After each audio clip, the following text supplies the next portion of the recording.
Welcome to the Thoroughly Wrong Project with Lalo and Bob. We appreciate you spending some time with us today. Let's jump right into that weekly dose of things you can disagree with. Take it away, guys. All right, welcome to the Thoroughly Wrong Project. I'm your co-host, Bob, and this is the other co-host, Lalo. I got that right again, Lalo. That's 2 times in a row, bro. I'm On doing a better. streak. Yeah, you guys have to excuse me this morning because I got pneumonia, so that's why we missed last week. I went to the doctor yesterday, man, and that fucking doctor's not a place you want to be right now. There's a lot of sick people in there, man. Yeah, I can imagine. I took my girlfriend to a doctor last week too, or 2 weeks ago, and it was just a big hassle. Yeah, I went early, so it wasn't so bad, but man, there's so many people sick right now, and Yeah, and she had a like one of her symptoms. Like I was pretty confident it wasn't COVID because her main thing was like it hurt when she would like swallow food or water or anything. yeah. So it was, and her tonsils were like really swollen, but like that was her main thing. But she had like a sore throat. No fever, no cough, no nothing. But since she had the sore throat, like they automatically were like, "Oh, well, you need to get COVID tested first hmm before we do anything else." Yeah, we got to keep that data rolling, right? So it was just a big ordeal of like having to wait for the results first, and then they could see you for like what you actually have, you know? Yeah. Well, I'm vaccinated. I was getting ready to get my second shot, and I'm going to get my flu shot. My vaccination for COVID, pneumococcal pneumonia because I'm above 55 years old, and that other one, the chicken pox thing for old people. I was going to get all those at one time, and I went down hard. This is the first time I've been sick in fucking years. So I haven't been exercising. I just been laying around, man. In fact, after this podcast, I have like a week's worth of homework to catch up before midnight. Oh shit. It's cool. I'll make it. I got an A in the class, so I can afford to skate a little bit. So it's all good. How you been, man? Good, good. Just uh, working on my school stuff for like to transfer over. Yeah, Um, so it's kind of a new process for me just because coming from BC, I feel like everything that has to do with BC is very like it's pretty simple and straightforward, you know. yeah, But now with CSUB, it's like the big leagues, you know, like oh shit, yeah, it's a university. yeah. I know. I got that. I got that feeling too when I went to uh, Cal State. It wasn't too hard up to me because I went didn't go to like uh, BC or anything, but now I'm in this fucking master's program and there's so much shit, so much paperwork, fucking hoops to jump through, just all kinds of bullshit. And I've got Yeah, so much due before December 20th so I can get my internship. It just seems like the higher you go, the harder it gets, you know? yeah. There's just a lot of like administrative stuff involved. Yeah, but according to Jeff Bezos, we don't need college degrees. I don't know about all that. Uh, I don't need it. I'm gonna end up with $100,000 in debt, but fuck, man, how is she gonna make money, right? Yeah, I think college is one of those things where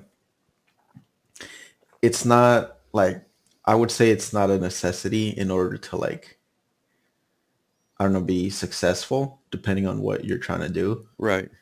But like I said, depending on what you're trying to do, it might be like if you want to be a teacher or You're right. you want to be a therapist, you know, like you have no choice. Yeah, those are It's not like you could necessary.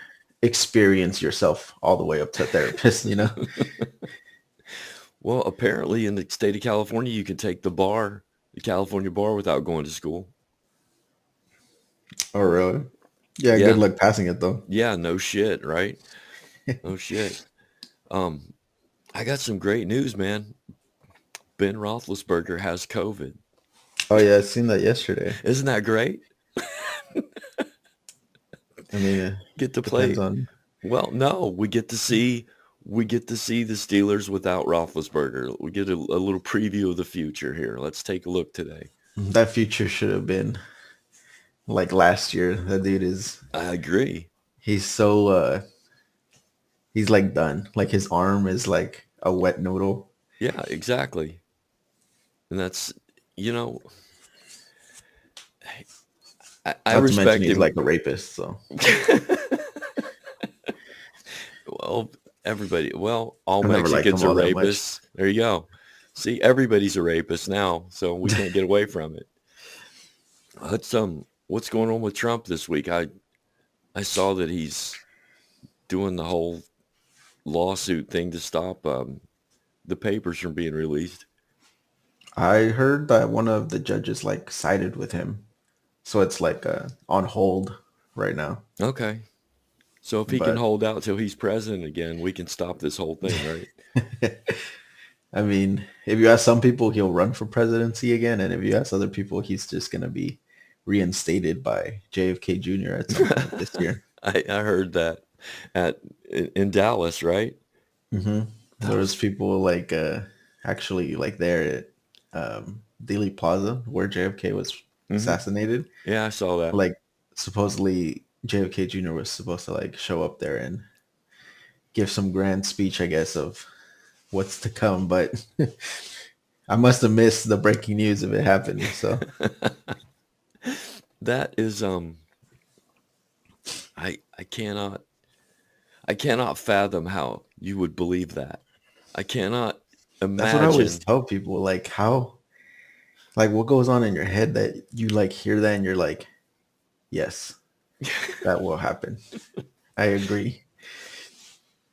Well, you know what? I've been listening to a lot of Russell Brand, and I, I have to agree with him that it doesn't really matter who's in there. Biden, Trump, Kamala Harris. It doesn't matter. The whole system has to change in order for anything to change. And the reason that Trump is there is because he just recognized that a new voice had to be heard. And it didn't have to even make sense. It just had to be new. Yeah, that And was his that's what he big. did.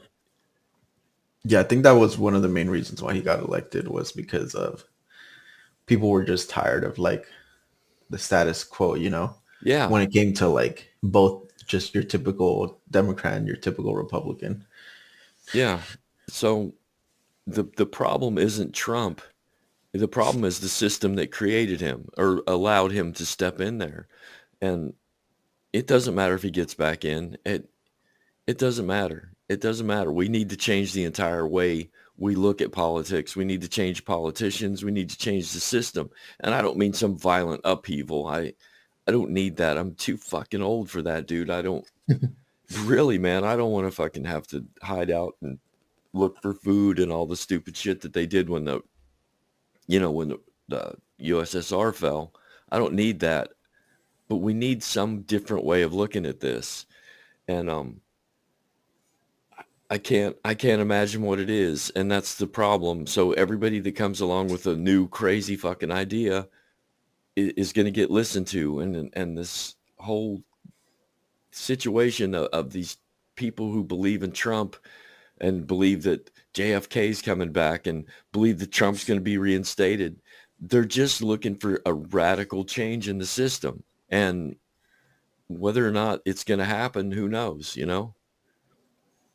Yeah, because like if you look at Trump, like nothing really changed when it came to like the way things were ran, or like all the stuff he like promised Right. that got him elected in the first place. Like he didn't really do any of it. So, up to like leading up to the campaign and during the campaign, he was very like you said, that big change. But during his actual presidency, he was just another Republican president. Right. Right. Just a very like volatile one and divisive one, I guess. Yeah, yeah, that's true. But then along comes Biden, and he said, well, we need to calm things back down. And everybody was like, oh, yeah, man, that's true. We need to calm shit back down. We'll put you in there. Okay, I'm going to promise A, B, C, D, and E, and F, and G, and then now nothing. He doesn't do any of it.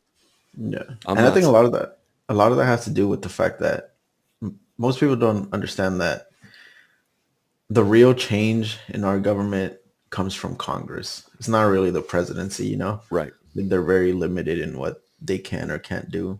So, they could promise, whatever they want, but at the end of the day, when it comes to like big legislation and big policy changes, that's going to come from Congress. And Congress is a very, and I think it's by design, it's a very slow moving body of government, Right. especially right now when it's like you have like congressmen like openly admitting like, oh, my sole purpose or my sole like goal is to make sure nothing gets happened during this presidency, Right. Right. So it's like what's the point, Like, when it's so close in Congress, like Democrat and Republican wise, it's hard to get like that consensus of like votes and to actually pass legislation. yeah, it's nearly impossible. And when something good comes along, you got somebody from Kentucky who will stand up and say, I'm just going to filibuster it until it dies. It's like, why? Why won't you allow good things to happen under a Biden presidency? Because so then we're looking at, you are not there for the people. You are there to maintain status quo, keep your power, and wait until you can get glory for yourself. So if we can get a Republican president in there, we can pass the stuff that the Democrats wanted to pass, and we'll spin it like they didn't, really have the answer. We have the answer when it's the same fucking legislation. It's the Exactly. craziest shit. It's crazy, man. And now, because the Democrats aren't getting anything done, because the Republicans are stonewalling them, nothing's going to get done. The House and the Senate will flip again to the Republican side. And I get, you know what, if we got a Republican president and a strong Republican House and Senate, things would get done. But would we want them to get done? I mean, depending on what they're like trying to get done, I guess would be the question, which would probably be the exact same, like you said, legislation that's being proposed right now. Yep. Or something very similar, And we came So, up yeah. with it. We invented it. I don't think they had like this in mind. I don't think they foresaw like, the founding fathers or whatever. Yeah. I don't think they were able to foresee like this far into the future and how it's very like, I don't know, just toxic nowadays. It is. I agree. So I'm pretty sure if they were alive today, they would be like, no, this is not how it's supposed to work. Well, And I'm sure if they did see it, they would have never created the filibuster to begin with. I don't even know who created that. Has that been around forever, or is that? Um, I mean, I imagine so. I don't think it's a new thing because I mean I've heard about things getting filibustered for like decades. So Yeah, yeah, and what's his name? Senator Byrd was the king of that shit. Robert Byrd is he from the one West. that would read like Read Dr. from. Seuss books and Yeah, the he would dictionary? read. Yeah, read out of the phone book. just, just stand up there for fucking hours and just read. It's like, Yeah. that's insane. That doesn't even make any sense, Lalo. It really Do they doesn't. get like bathroom breaks or something, or Yeah, of you just go course. until you can't hold it? Yeah. That's your filibuster limit till you have to use the restroom. Just when if you're wearing a diaper, man, keep on trucking, right? They got a little bucket next to them. But it's the same, in England, in their version, they have fist fights on the floor. And I was reading yesterday in Taiwan, they were having a debate over the exporting of pork, and they actually threw pig guts at each other inside the chamber. So it's Shit. everywhere, man. It's not just here. And and this whole dude, I love this country, okay? But I'm not a patriot or anything. I'm fucking veteran and all that shit. But we are not number one. And I think that's the problem with American politics is we have this idea built in that America's the strongest, best, most wonderful, most empathetic nation on the earth, and basically we're number one in some things like highest incarceration rate. That we're number one, you know? So Yeah. yeah, we're not what we think we are. And I think if we could get that into our head, maybe we could become a better place. If we saw gun violence for what it is and the incarceration rate for what it is and just out and out violence and all the things that are happening to us when we say because of the pandemic, but the problems were there. They're just fucking amplified now. We need to look at this like we could solve these problems if we could look past we're the best, because we're not. It's just that Yeah. simple. I mean, we're number one in a lot of things, like you said, like incarceration rates. Um, but I think we're number one in like the wrong things, you know. Yeah. Like, yeah, we have the strongest army, and nobody could really fuck with us without getting, blown off the face of the map. But I feel like that's like, yeah, okay, that's cool to be, the strongest, but I think there's other things that are just equally as important, like education, uh, like cost of living, being able to actually, Yeah. live a satisfying life here. We have like thousands or like hundreds of thousands of homeless people on the street. Yeah, about 500,000 now. That's the ones we can find on the day that we count them. So that doesn't, they say that number's nowhere near what it probably is. It was Yeah, so it's like 588, I think, we 588,000. we have a lot of resources. I think we just mismanage them, Yeah. um, and put them like in the wrong sectors. Yeah. Like, why does our military budget need to go up when we're technically in no active wars anymore? That doesn't really make sense to me. It was the first Veterans Day in decades that we weren't at war somewhere this year. So That's fucked up, man. That's fucked up. It really is. And I'm glad we're out of Afghanistan, but at the same time, it's like, oh my God, what did we do to those people? We just pulled out. There you go. Thanks. Bye. Sorry. yeah, it was always a failed like mission in Afghanistan. Yeah. It was just a matter of it's gonna get fucked up regardless of when we leave. We just happen to do it, now. Yeah. Like If we same would have thing left, happened in if we Vietnam. would have left last year, we would have left like, next year in 5 years, the exact same thing would have happened. Yeah. And that's just due to the fact that the Afghan government's not like they're not in a position to like assume power. So there's other like factions that assume the power. Yeah.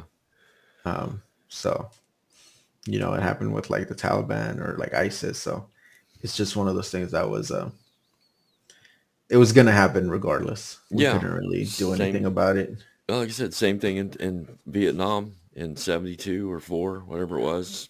We pulled out, Saigon fell as we were pulling out, Saigon fell. So, and the North Vietnamese took over, and it became this really full of torture and just a really fucked up place. So it looks to me like when we fight wars like that, I guess Korea was okay. We fought it back to the 38th parallel and then established North and South Korea while we were there. But the wars since World War II have not been wars. They've just been political. I guess, political wars, you know? Yeah, it was to stop the spread of communism. Yeah. Well, communism is dangerous. You know, people Mhm. are equal under communism. Depending on who you ask. Ask. I was talking to some friends, and we were having that conversation because they always like joke. They're like, "Oh, you're a commie pig" or whatever, you know. Yeah. I was like, "Yeah, we're." I was like, "Yeah, we're pigs because we eat the rich." Um, but like I was talking to them, and I could tell like he was like coming up on it. And I was like, "You're like, I bet you're like 3 texts away from mentioning like Venezuela or like Cuba." He's all like, "No, no, I'm not." And then lo and behold, like a few minutes later, he Bam. was talking about like Cuba, like, "Oh, look what happened in Cuba." You mean where Or the go to, literacy rate or was he's really all high? like, Yeah. so I often wonder if the United States meddles in all these places um, out of fear that that form of government and economic system would succeed to the point where people here would begin to look at that and kind of Yeah. be like, "Oh well, why don't we try that?" You know, seems to be That's working over there. there's your radical fucking Mhm. change, redneck. Try this out, you know. Well, I if you look at our system now today and what the yes, well, I'll say it. What the pandemic has done has further divided everyone. It started with Trump and then the pandemic, and then the pharmaceutical companies came in and just wiped out every ounce of profit that they could get out of this thing. So the rich get richer, the poor get poorer. The top three people in the United States own more than half of the fucking wealth in the country. And the top 2% owns like 78% of it. So we're looking at some crazy numbers. When you look at the reality of what is happening and under capitalism is it's pushed so many people up against the wall. And why wouldn't communism work at this point, you know, or socialism? Why wouldn't it work? And and the reason it wouldn't is because the rich control fucking everything, man. Right down to the politics, the military, the market, every fucking thing. So I don't know, without a violent upheaval in the system, and like you said, eat the rich, what change is there? You can't you can't ease in socialism. They've been trying to do that for how many years? It's not working. Yeah, I mean, I know there's like a bigger, like the appeal to socialism has grown like substantially. Yeah. Um, I'd say probably in the past like 5 to 10 years. Because I mean, I've even talked to like Kat, our old coworker, or Yeah. your old coworker, I guess. Yeah. And I remember I was telling her about going to CSUB, and she's like, "Oh, you're gonna love it there. Like everybody's a communist." I was like, "He's all like, I'm interested. You got me reeled in." But um, what was I gonna say? Yeah, like the appeal for it has just um, like grown, in my opinion, like from what I've seen, substantially. And I always tell people like, don't you think it's kind of weird how pretty much every like section of our like government is democratized, you know? Like most of the things we decide on are democratized except for our workplace. Our workplace are literally like a hierarchy of power, or in some cases just like technically they're a dictatorship, you know? Yeah. Like you have a boss and you know they tell you what to do. If you don't do it, then you're out. But when it comes to literally like every other facet of living here, it's a democracy. Right. So I just find it kind of odd that the one thing that includes like, you know, our ability to provide for our family and make money That takes is over treat a third of your life. yeah, it's treated as something that's not a democracy, you know. When that's basically what socialism is your workplace treated as a democracy. It's not, hey, we're, you know, like business is slow. We're going to have to let 5 of you go. It's, hey, business is slow. Let's vote if we all want to take a 10% pay cut, but we could keep everybody on board, Yeah. type of deal. So, I mean, to me, the latter of those two sounds like a more, like a fair deal and something that most people could get behind if they were actually like taught what it meant to live in a socialism and you just democratized workplace. But the, I'm sorry, man. You're gonna have to teach the children that, and you can't teach the children that because now we got all this legislation coming through that says parents have a right to know and to decide what their children are going to be taught in schools. That's a big thing that's happening in education right now because of the critical race theory. And so when they rejected that, they did what all Americans do. They went completely to the opposite side and said, you're not going to teach our kids what we don't know what you're going to teach them. So, Yeah, because I mean, critical race theory is it's always been taught yeah, in college and universities. Like that's just a class, especially for law school. right. But the way people talk about critical race theory in like high school and elementary school, like it's not critical race theory. That's just history, Yeah, exactly. Like, Exactly. oh, if they don't want to teach kids about like the KKK or, like Jim Crow. And it's like, that's just history. That's not critical race theory. Right. Teaching kids about racism that has happened in the history of this country. It's not like that's all of a sudden like super taboo to them. Hmm. But that just like you can't ignore it. It's history, just how they claim like, oh, you can't take down our Confederate statues because you're trying to erase history. Right. Well, it's that same history that we're trying to teach the kids, and you're saying no. That's erasing history. Trying to paint our past in some sort of like super positive light, when that's not the reality of it. Well, Do you think in Germany they don't teach about Hitler? Like, do you think they just avoid like 20 years of their history? Like, there's just a big gap there. I don't No, think like, they have the Joseph Goebbels Park either. So,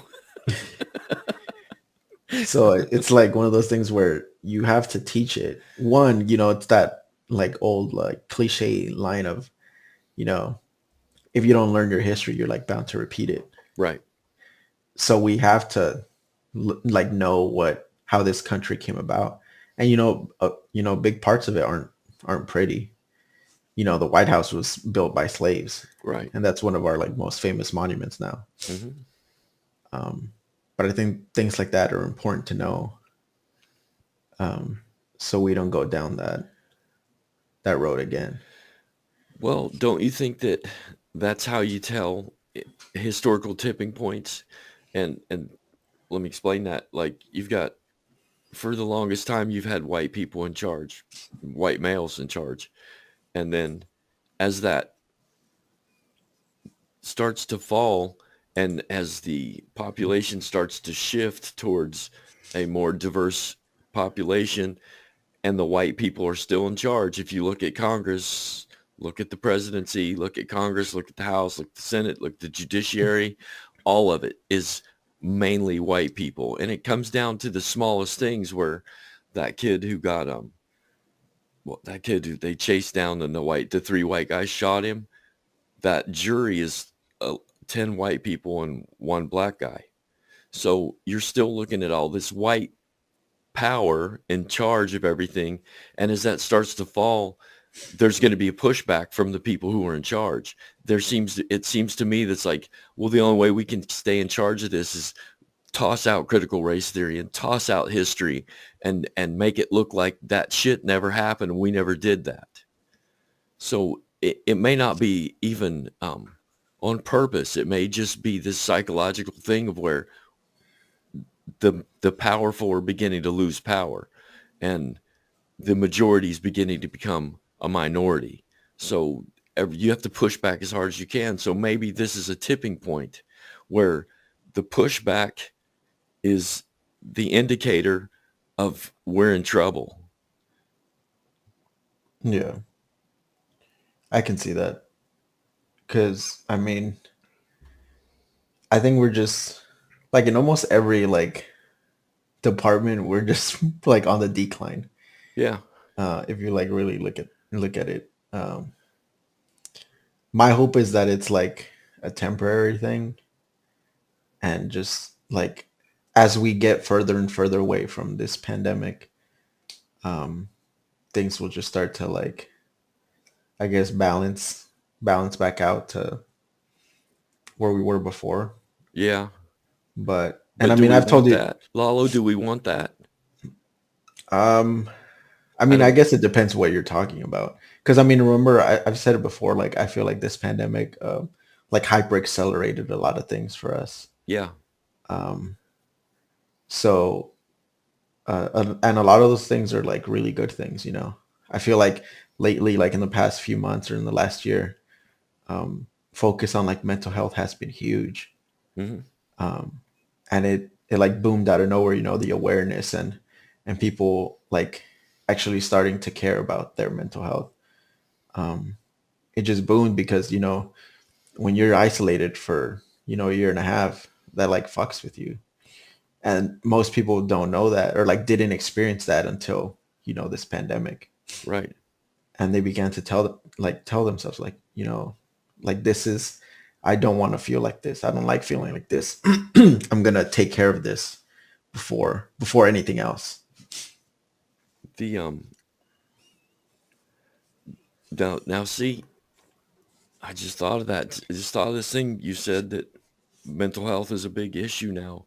But there's a pushback on that too, because uh, in Forbes, the other day in Forbes magazine, I wrote that, or I read that mental disorders, they're saying things like anxiety, depression, post-traumatic stress, all these are not mental disorders.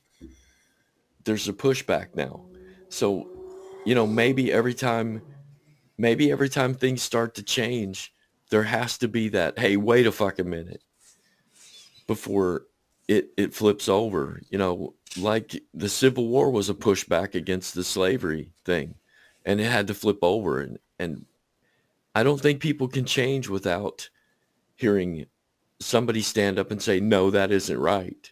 And then a bunch of people rally around that, and then they just get pushed over because, like you said, the pandemic has been like a freight train of change for us. And a lot of it's been good and a lot of it's been bad. But I don't think I don't I know what you mean when you say we get on the other side and it would balance out. But I would like to think that we could keep this progressivism, this change, this constant open awareness that we don't need a fucking pandemic or a civil war to help us change. To where we could just say, you're right.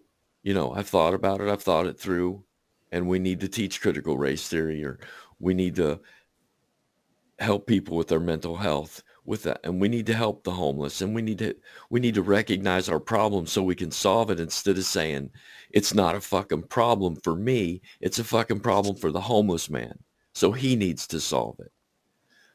You know what I mean? Yeah, that's why when people like a lot of people you always hear, especially now, like with all these like places hiring, like if you look at any comment section, like the very first comment you'll see is like, oh my god, people are so lazy nowadays, like Yeah. they'd rather just live off the government Yeah. or whatever.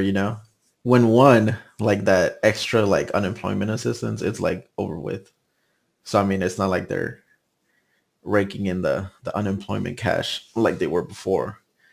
But two, like when I see things like that and I tell people like that's good, like that makes me happy that people aren't taking these jobs up, because it shows that people are tired of breaking their backs every day for fucking 7.50 an hour, Right. or what, or here it was like what, like 13, $14 an hour.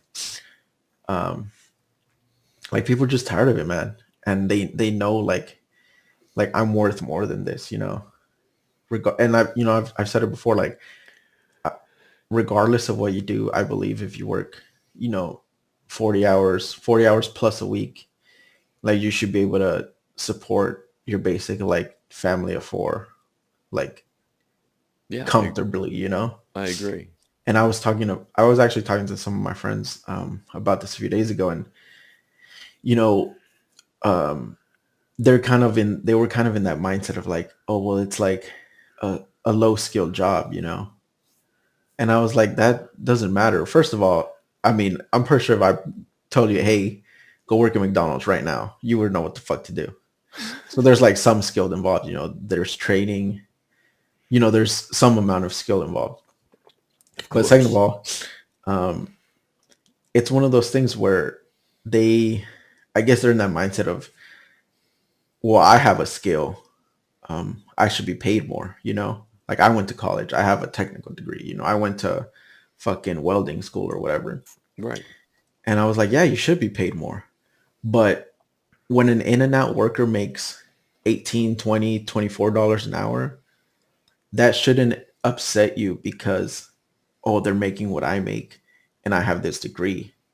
That should upset you because your employer doesn't value you enough to pay you more, you know? Right. So instead of advocating for them to stay down, you know, on the pay grade scale, like, hey, you can't make that much because I make that much and I went to school. You should be advocating for, hey, good, like, you know, make as much as me, you know, be able to provide for your family. Let me go talk to my boss. Like, hey, I have this experience. I have these qualifications. I believe I should be paid more. I agree. Um, Absolutely. and for a lot of people, that's not the mindset that they have. To a lot of people, it's, hey, I don't want you making as much as me, so I'm gonna vote against, you know, raising the minimum wage or, you know, whatever it may be to kind That'll of put push pressure on people. me is what that's what they're saying. That if you get paid more, then that's going to put pressure on me to get paid more. And I don't want Yeah, that pressure. yeah, and then a lot of people just they can't like see it that way, you know. And I was talking to my friend, I was like, you know, like regardless, like people have to work these jobs. We need, you know, trash people. We need cashiers. We need, you know, fast food workers. Like Yeah. people have to work these jobs. Like unless you want all these things to just disappear, you know. You don't want to get McDonald's, you know, for breakfast, then I guess. But, you know, and their response was, oh well, you know, those jobs were always meant for like high school kids or like part-time, like people trying to earn a few extra bucks. And people have made that argument. Like I've heard it so many times and I'm like, that's just ignorant, you know? Right. Like, oh, you're telling me McDonald's is gonna be closed during school hours because, you know, all the high school kids are at school. And it's like, no, you know, that's not how it works. Like you're gonna have people that spend years on end working in McDonald's, you know. Yeah. And I that's know okay. several. And that's okay. My point is if those people should be making enough to survive and to make, you know, to pay their rent and not decide between rent and electricity this month, you know, or their car payment and rent. Like that shouldn't be uh like an issue for them, Right. regardless of what they do. They could be fucking scrubbing toilets, you know? You know, dude, that's all we become is our value monetarily. That's it. That's all we argue for anymore. There's no worth of human life because look at what we do to homeless people. There's, you know, it's all how much are you worth and what modern culture, the internet especially, has taken us and turned us into data. And that data is sold to, you know, advertisers, and advertisers look at that data and how much can we extract from this portion of the population. We're no longer people anymore, and we're no longer human. We're just how much money can we get. So that looks like, you know, when you realize that on a deep psychological level that you're worthless except for your value, then you have to say, okay, I'm worth a lot more than, you know, I need to make more than that person over there because I went to school or whatever. So we have, how can we get away from that fucking mindset, dude, to where that homeless man's not worth anything because he's not working, or that person who's been on unemployment forever is not worth as much as I am. And how the fuck do we get away from that? We have to find some way to say human life is valuable, and not on a capitalistic level. Its value is, its intrinsic value is more than capitalism. You know what I mean? Yeah. Yeah. So when we hold these people down, and you know what, in the industry that I came from when I was working with you, it bothered me that the people that I was working with, we called them successful when they got a fucking job. That's not success. You know, we should celebrate their sobriety and celebrate their, mindset change and everything. But no, it's like that last step was, okay, you've got off drugs. We got you in this. Now we got to get you some training. We got to put you to work so you're worth something. So you feel like you're valuable now. And that's fucked up, man. Some of those people can't work anymore. So what do we say when to a person who can't work? You're not valuable at all. You're on unemployment. You're on welfare. You're not valuable to us. And somehow, some way, Lalo, we got to change to where everybody has intrinsic value. Because like you said, everybody has a skill. And whether that skill is marketable or not is irrelevant. It's irrelevant. Is a poet any more valuable than a ditch digger? Or is a ditch digger any more valuable than the CEO? No. We're all human beings here, and we all are worth something, but we can't see it because, like I said, capitalism has just fucking blasted this hole in our souls, man, to where it's all about money or nothing.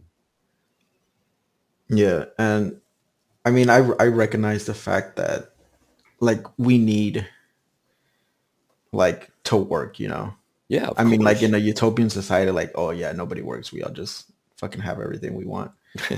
Um, but I recognize that we need to work. We need to create, you know, our goods and services. Um, to me, I think the big thing is, like you said, that like inner like self value for ourselves. You know, a lot of people don't have that with their current job. Yeah. Um, but to me, I think that has a lot less to do with the actual job, like what they do, and more with what that job uh, like gives them in return, you know, Right. which in this case would be, you know, what they get paid.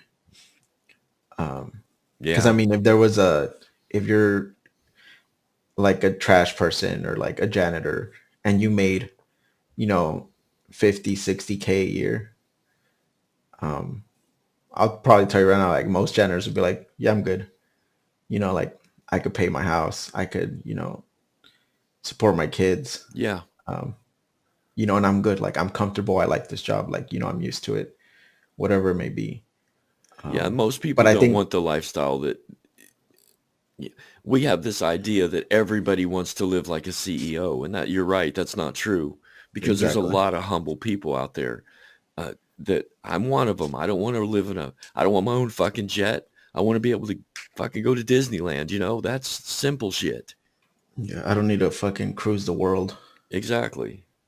I'll go like on one or two trips a year, and you know that's good enough for me. And to be honest, like you said, that's good enough for most people. Like people just wanna live a life that's not where they don't have to worry about the next like bill coming up, you know. Yeah. And I think because people have lived that way for so long that I feel like if that pressure was just taken off of them, like they could truly like enjoy their lives. Because like you said, there's a lot of humble people out there that you know with you know less than 100K a year, Yeah. they'll tell you like I'm good, like I'm set, Yeah. like I don't really need anything else, you know. I could send my kids to college.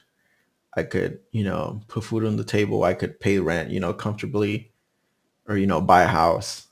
And it's like, that's all, like, if we could achieve that, which seems, I mean, in the grand scheme of things, that seems honestly like not that hard to achieve. Um, Yeah, you know what? Especially when three people own half the fucking assets. yeah. And I mean, that would, like, that could still, like, that could be, that's achievable, like, through capitalism, how it is today, just like with some minor tweaks. And then, there's obviously your people that are like super, like, uh, driven, and I don't know, I guess you could use the word greedy, that they just want more and more, and that's fine. But you're gonna have to, like, work even harder. Yeah, And that's yeah, up to you to, that's your choice. You could take your money and, reinvest it, or, start a business or whatever. And then you could make, millions of dollars or whatever it may be. Um, but I think we should have like like a minimum for everybody, to the point where we're set, or we're comfortable. I think right. that's the biggest thing, like being comfortable. And price Because control, so you can't jack the fucking prices up to put them back out in the yard again. yeah, and I mean, I think there's a lot of avenues, um, and roadways to like achieve something like that. People have talked about like UBI, because I mean, like $1,000 a month for, like, I would say a vast majority of this country goes like a super long way. Yeah, Because I mean, for your average person, your average Joe, like 1,000 a month, that's either your entire rent or like most of your rent. And even if you could get help with most of your rent, like that's huge for people, yeah, it Imagine is. like, 80-75% of your rent being paid. And it's not being paid for you. It's being paid by you, because that UBI money comes from, like, your taxes, Right. taxes, all these other things. So like it's not just a handout like people think it is. It's your own money just coming back to you, coming back to us, the people, the taxpayers. But if, like I said, if like half of your rent or your whole rent was paid for you, I think that would be huge for people. Yeah, because then you could afford a car. And if you could afford a car, you could afford a better place to work because you could go further, and Yeah, it would snowball and if you gave people $1,000 and they spend $1,000, that becomes taxable again. And it keeps flipping over. But what we have is this idea that we're backwards, man.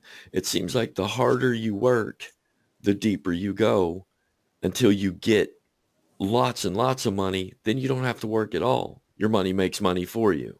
And that seems ridiculous. That seems yeah, ridiculous that you were sitting at the top just shuffling money around, smoking cigars.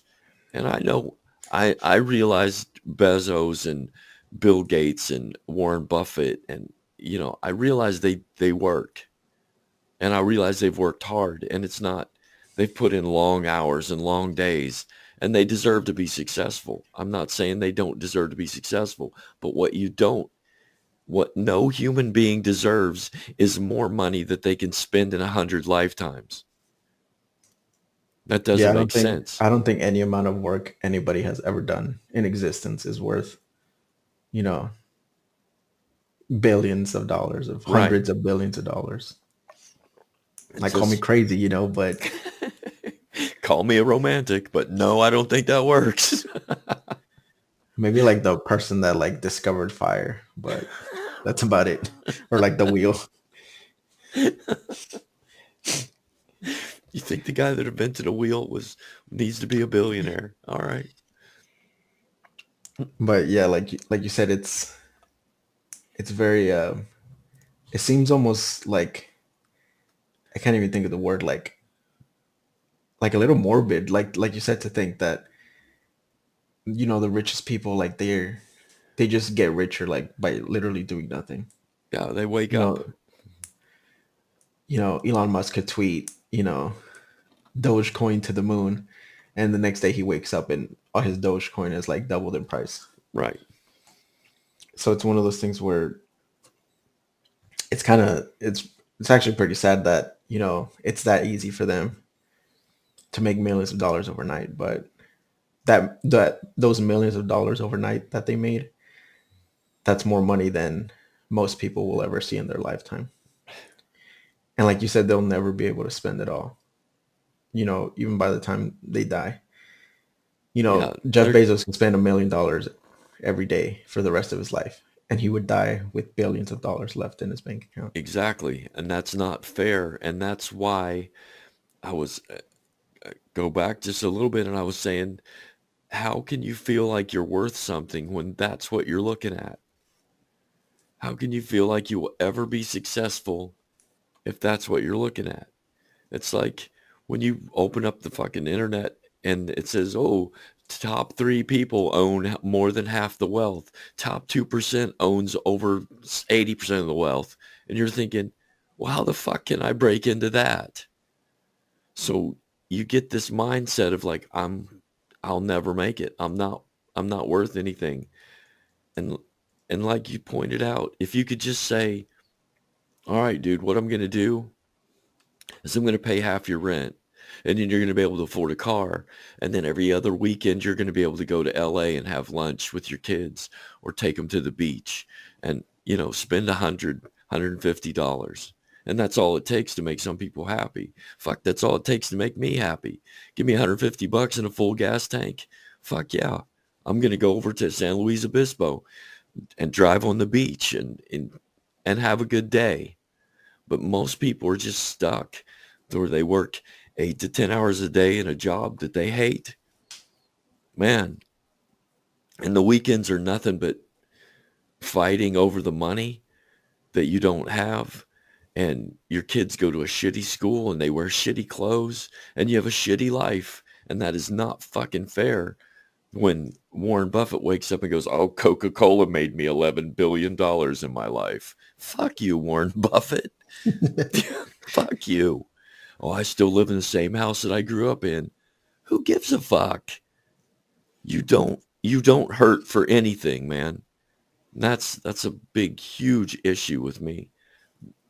That people are homeless while these fuckers live in lavish lifestyles.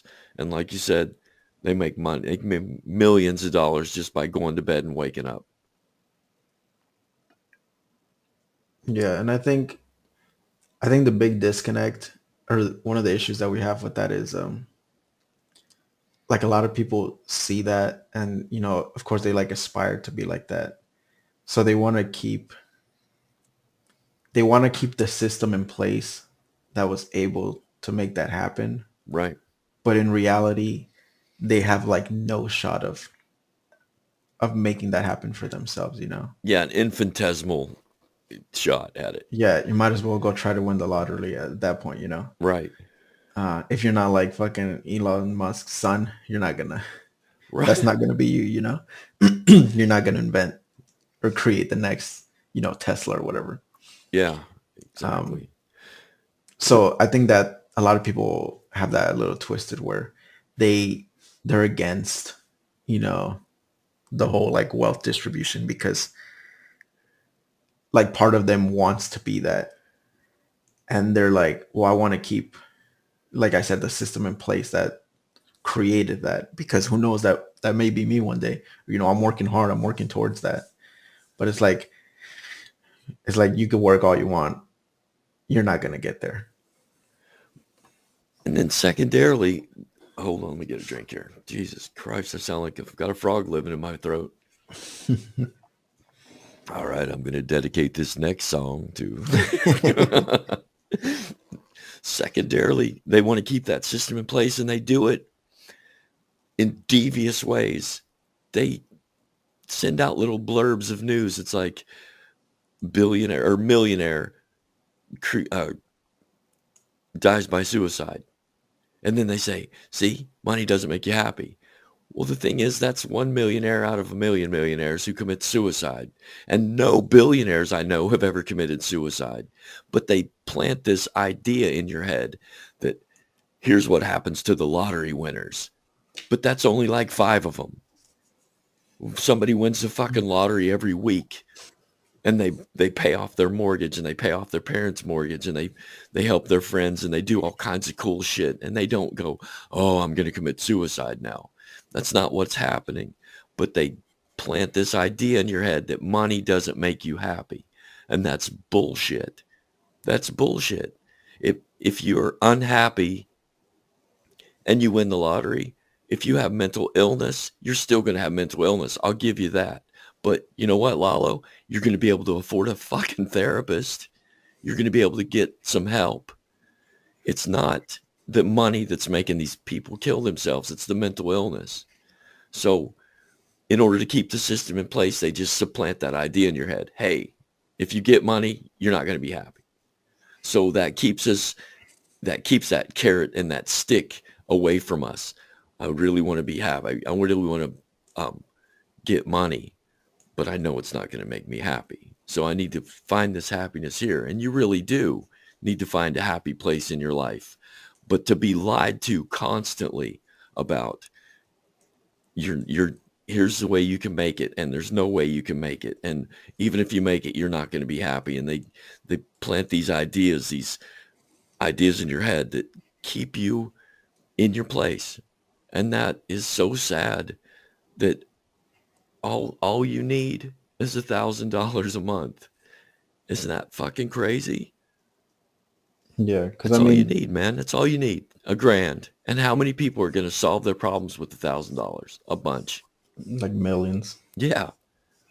Because I mean, like you said, how people say money doesn't make you happy, but when your depression or your stress all come from money related issues, Mm-hmm. money almost directly would make you happy, Right. If you're sad and depressed and stressed all the time because you barely make rent or you're late on your rent every single month, and that's why you feel like shit constantly, money would 100% make you happier, because Right. it literally would take everything off of your shoulders at that point. So depending on the source of your sadness, I guess, Dissatisfaction. Yeah. yeah, for a lot of people is money,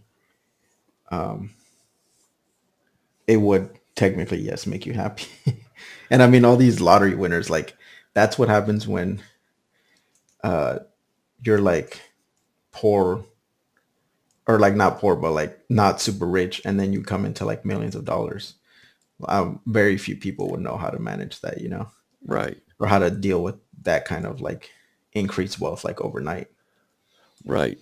Because we've never taught them how, and there's no reason to teach them how. Exactly. Because I mean, chances are they were never going to become millionaires. They literally just won the lottery. Well, when I first moved here, we were living on $33,000, and it was hard, dude, because got a family, got a wife, got 2 vehicles, got 1 job, trying to get ahead. And there was a lot of times when we were like, well, if we pay this bill, we'll have enough gas to get to work. And there was a lot of stress in that. And it didn't put stress on my relationship, because I was smart enough to know that the relationship is separate from my finances. So if people were smart enough to figure that out, intelligent enough to figure that out, we'd have a lot less problems. But then she got a job, and then I got a better job, and then she got a better job, and then I got a better job. And then suddenly I'm in this place where I don't stress about money, and my life is really fucking different, but it took a long time to get there. So I can imagine that winning the lottery and going from, oh my God, how am I going to pay my bills, to no stress whatsoever, the shock to your system would be immense, where mine came over a period of 10 years. Yeah. And you know what? One of the saddest things is that there's people. Because I mean, how long ago did you say you moved here? I moved here this time I moved here in 2013. So I mean, that's like almost 10 years ago. Yeah, yeah. And I mean, things have gotten significantly more expensive since then. Oh yeah, definitely. My rent's doubled. Yeah. So the what I was gonna say was the saddest part is that there's people now living on, that 33,000, Hmm. or that are being forced to live off of that same 33,000 that you said you started off with. Yeah, yeah. So And it's the like, poverty level for a family of four is $26,000, dude. and I mean, even 26. that, like, it's not one of those things where it's like, if you make 27,000, like, oh shit, like I'm good now, you know, Exactly. like you're still kind of fucked. Yeah. Well, we're all the way up to 33 and I still can't get by. Fuck. I know, Yeah. man. So I mean, I know like it's very like subjective, like poverty line, whatever rate they set it at. Yeah, Um, 13 grand for a a single person, which, there's all kinds of pushback from within the government about the poverty line because like the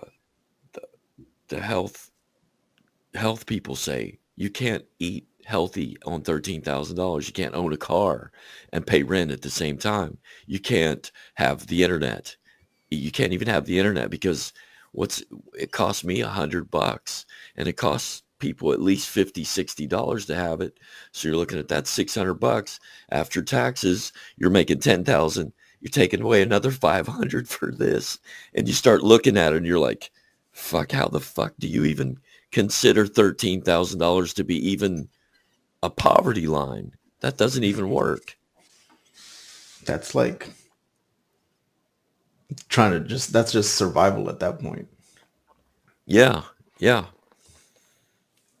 and that's where we want to get away from. I think that's where if we could, like you point out, if we could pull people just this way, just a little bit, you're going to get a lot more satisfaction in life because you're not worried about how am I going to pay my bills or how am I going to fix my car or how am I going to buy the fucking school clothes for my two kids when clothes cost $400 or $500 that I can't possibly come up with that. And they give you a voucher for $100 and you're like, what the fuck's that going to do? Yeah, because I mean, I think it was like 50 or 60% of Americans, if not more, like they can't afford a unexpected bill of like $400. I know, man. So if like you said, if their car, breaks down, like they're kind of fucked. And then that just like it ripple effects into everything else. Oh shit, my car broke down. I can't get to work. You get fired. And it just it's a system that's designed to just push you further and further down.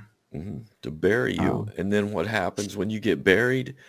People stand on your fucking grave and tell you how, you're lazy. yeah. So it's just one of those things where I think we need to focus on like I always like talk about like socialism and stuff, I but know. even like a human centered like capitalistic economic system, instead of a money centered one, would solve much, if not most of our problems.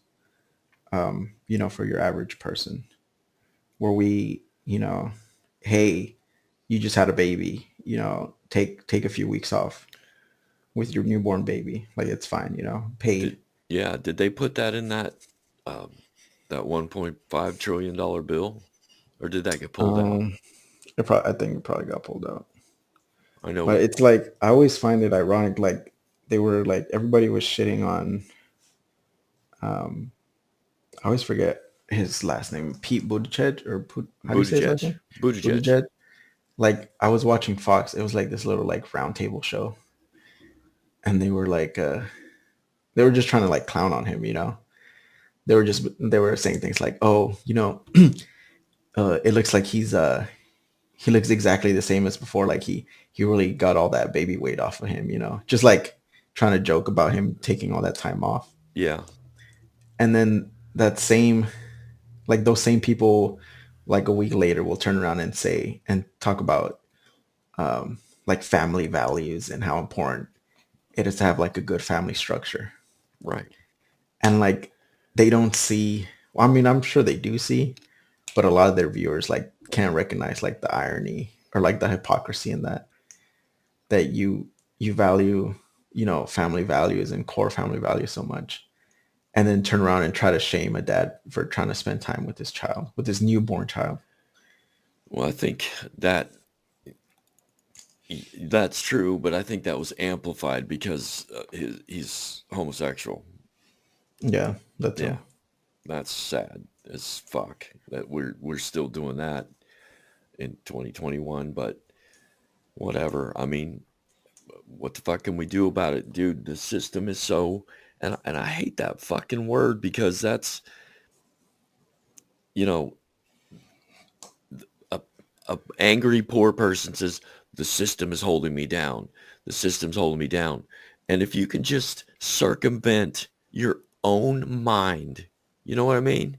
If you can just look and see the fucking irony, you can beat the system. It's not impossible. You can do it yourself, Lalo. I mean, I'm an advocate for people who can't, and I'm also an advocate for people who can.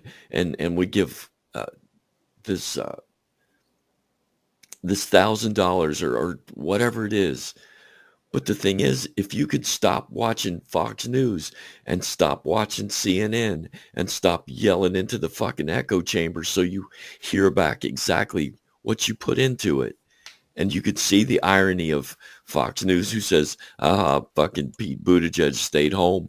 And then next week it's like, oh, family values. If you could see that bullshit that they're spinning you could change the system because you could vote those fucking people out. You could get rid of them easily.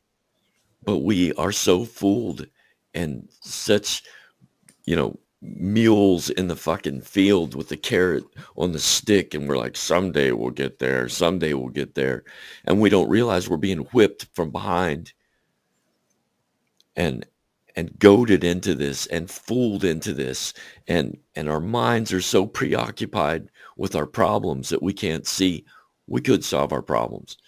All we got to do is vote. That's it. All we got to do is run for office. That's it. Maybe someday we'll beat the system. And like I said, I hate that fucking word because it doesn't really exist. Like money doesn't exist. The system doesn't exist. It's just what we've all agreed to. And then we're fooled into thinking that we haven't agreed to it. And we did. Yeah. If I could convince anybody my $1 bill is $100, it's instantly worth $100. If I could convince you my Bitcoin is worth $1, it's worth $1. That's fucking crazy. Yeah. It all And I comes think down to one money. of the problems that we also face is a lot of people aren't in that position to even like begin to think all those things because of all the other shit that they're worried about, Yeah. So it's kind of like it like feeds upon itself, like you said, that system, it's created to keep them down to the point where they don't have time to worry about, revolting or whatever, Right. or starting to make that change because they're so busy trying to fucking not be homeless or, put food on the table for their kids. Mm-hmm. I don't have time to, go to that union meeting. I don't have time to go to that town hall meeting and, advocate for myself because Right. I have to go clock in at my second or third job to pay my rent, So it's just like like I said, like a cycle that just feeds into itself. That's created to keep us down. Like you said, to just whip us from the back. Get on it, man. Get on it or I'll fire you.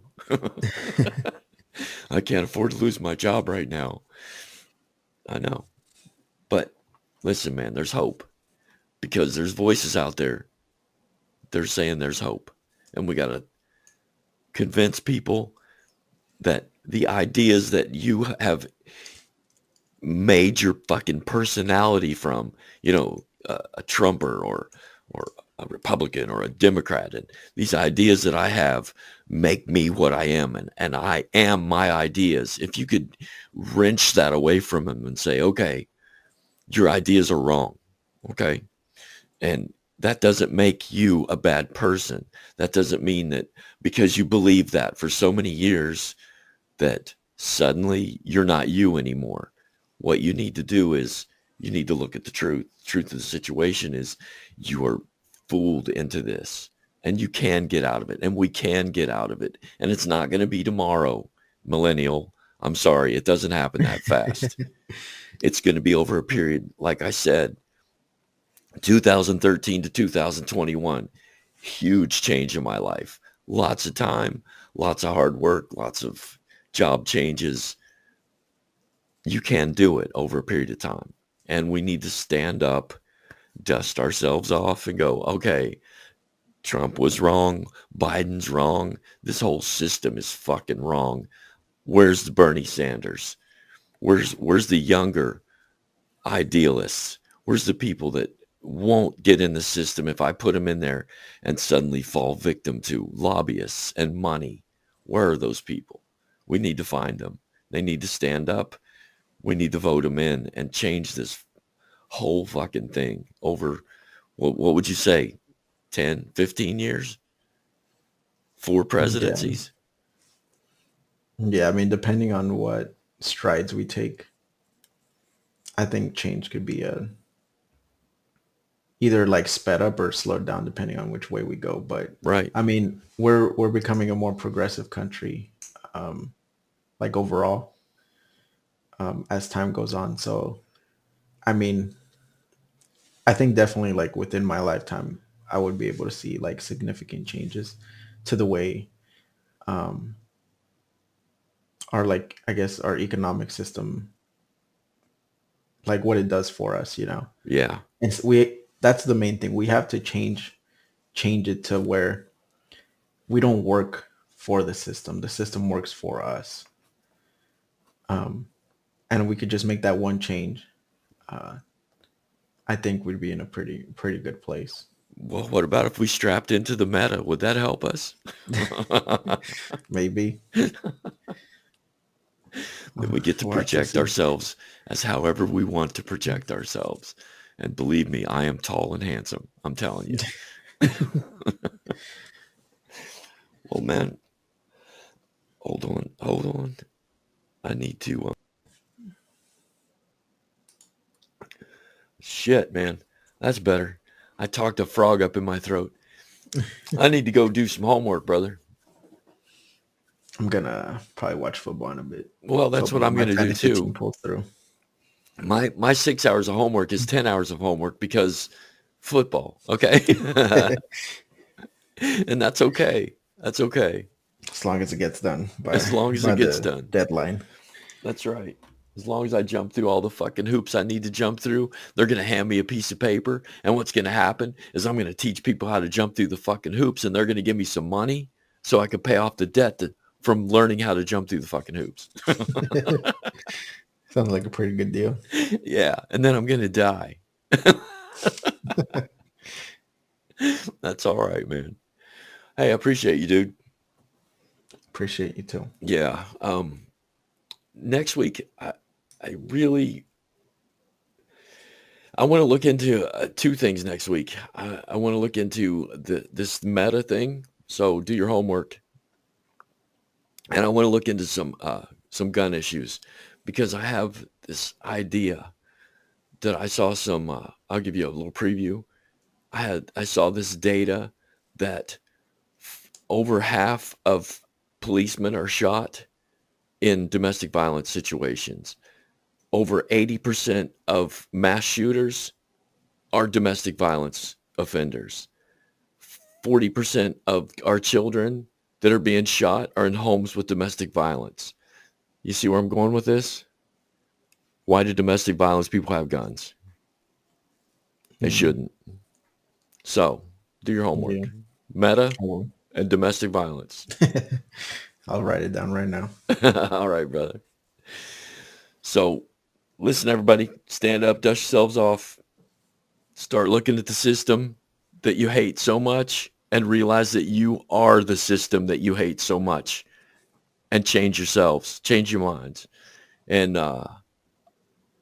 so far, I think we're over 30 episodes, man. I think. I'll check on it. Doesn't seem like that long or that much, but Yeah, there's a lot of work in this, though. yeah. Yeah, I'm enjoying it though. Actually, I'd like to get a bigger audience, but I don't know how. But I'll work on that later. All right. Slow and steady wins the race. That's right, brother. That's right. So this has been Bob And Lalo. and Lalo, man. And this has been the Thoroughly Wrong Project. And everything we say, we could be thoroughly fucking wrong. And we're both socialists and, fucking throw rocks at us when you see us. All right, dude. I'll see you next week. All right. Yeah, man. Sounds good. All right. Later. Later. You have now experienced the Thoroughly Wrong Project with your podcast hosts, Lalo and Bob. We can now be found on Pandora Radio, Apple Podcasts, Podium Podcast, or by searching The Thoroughly Wrong Project to locate our YouTube channel. You can contact us directly by email at thoroughly-wrong@gmail.com or just leave a comment on any of our platforms. Until next time, thanks for spending your valuable time with us, and remember, always speak up and never be afraid to be thoroughly wrong.